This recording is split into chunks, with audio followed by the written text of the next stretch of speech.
اس video میں بقرہ عید کے بارے میں بتائیں گے کہ مسلمان بقرہ عید کیوں مناتے ہیں اور اس کے پیچھے کیا سچائی ہے۔ بسم اللہ الرحمن الرحیم۔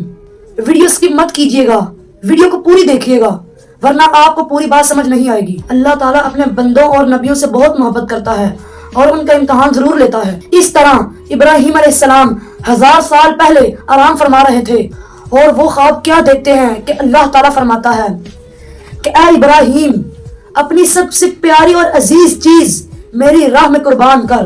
جیسے ہی صبح ہوئی، ابراہیم علیہ السلام نے سوچا کہ نبیوں کا خواب کبھی جھوٹا نہیں ہوتا، تو انہوں نے اللہ تعالیٰ کی راہ پر 100 اونٹ قربان کر دیے۔ تو اگلی رات کو غیب میں آواز آئی کہ اے ابراہیم، اپنی سب سے پیاری اور قیمتی چیز کو اللہ کی راہ میں قربان کرو۔ تو دوسرے دن جب وہ اٹھے تو انہوں نے 200 اونٹوں کی قربانی اللہ کی راہ میں دے دی۔ اگلی رات جب وہ آرام فرما رہے تھے تو پھر غیب میں آواز آئی کہ اے ابراہیم، اپنی سب سے پیاری اور قیمتی چیز قربان کرو۔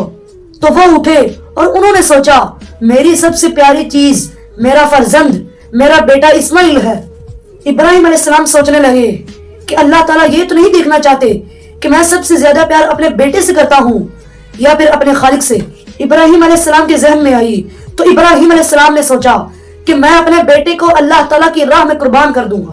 تو آپ نے حضرت حاجرہ علیہ السلام سے کہا کہ اس کو غسل کرواؤ، نئے کپڑے پہناؤ، خوشبو لگاؤ، بالکل دلہے کی طرح تیار کر دو، آج ہم اپنے دوست کے گھر دعوت پر جا رہے ہیں۔ بی بی حاجرہ خوش ہو کر اپنے بیٹے کو تیار کرنے لگی تو ابراہیم علیہ السلام اپنے بیٹے کو لے کر فلسطین سے مکہ کی طرف روانہ ہو گئے۔ تو شیطان آیا اور آ کر بی بی حاجرہ سے کہنے لگا کہ تمہارا شوہر تمہارے بیٹے کو دوست کے گھر دعوت پر نہیں بلکہ مارنے کے لیے لے جا رہا ہے۔ تبھی حضرت حاجرہ علیہ السلام نے کہا کہ میں اپنے شوہر کو اچھی طرح سے جانتی ہوں، بھلا ایک باپ اپنے بیٹے کو کیسے مارے گا؟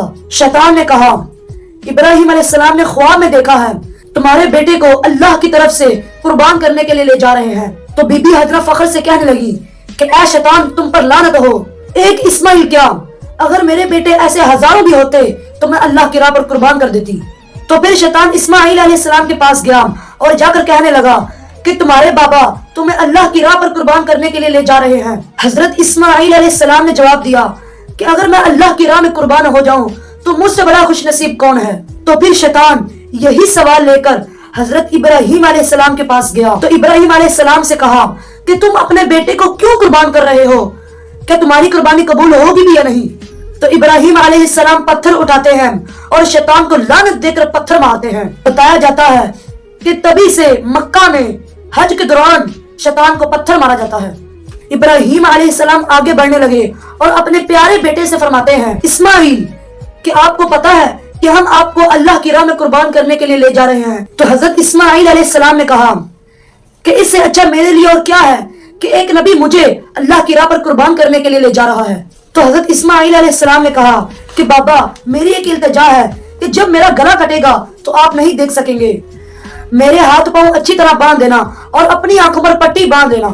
تو آپ نے اچھی طرح پیر اور ہاتھ باندھ دیے اور اپنی آنکھوں پر بھی پٹی باندھ لی تاکہ آپ کو مجھ پر رحم نہ آ جائے، اور اپنے ہاتھوں میں چھری لے کر آسمان کی طرف دیکھا اور کہا کہ اے اللہ، تو مجھے ہزاروں اسماعیل بھی دیتا تو میں تیری راہ میں قربان کر دیتا۔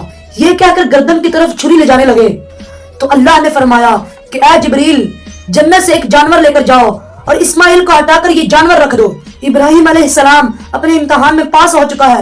تو جیسے ہی ابراہیم علیہ السلام نے چھری کو پھیرا اور جیسے ہی خون بہنے لگا تو آپ نے اپنی آنکھوں سے پٹی کھولی تو دیکھتے ہیں کہ آپ کا بیٹا بالکل صحیح سلامت کھڑا ہے اور نیچے ایک دمبا جسے ہم بھیڑ کہتے ہیں وہ اللہ کی راہ میں قربان ہو چکا ہے۔ تو حضرت ابراہیم علیہ السلام نے ہاتھ اٹھائے اور اللہ کا شکر ادا کیا۔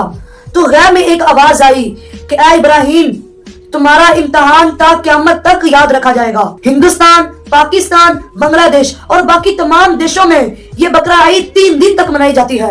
دمبا، بکرا، گائے، اونٹ اور باقی تمام حلال جانور ان 3 دنوں میں اللہ کی راہ میں قربان کیے جاتے ہیں، اور اس قربانی کے گوشت کے 3 حصے کیے جاتے ہیں۔ پہلا حصہ غریبوں اور مسکینوں کے لیے، دوسرا حصہ اپنے رشتہ داروں کے لیے اور تیسرا حصہ اپنے گھر کے لیے کیا جاتا ہے۔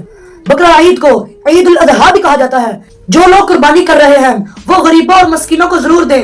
اللہ تعالیٰ آپ کے عمل کو قبول عطا فرمائے، آمین۔ امید ہے کہ آپ کو میری ویڈیو اچھی لگی ہوگی، تو لائک کریں، سبسکرائب کریں۔ ملتے ہیں کسی نیکسٹ ویڈیو میں۔ اللہ حافظ۔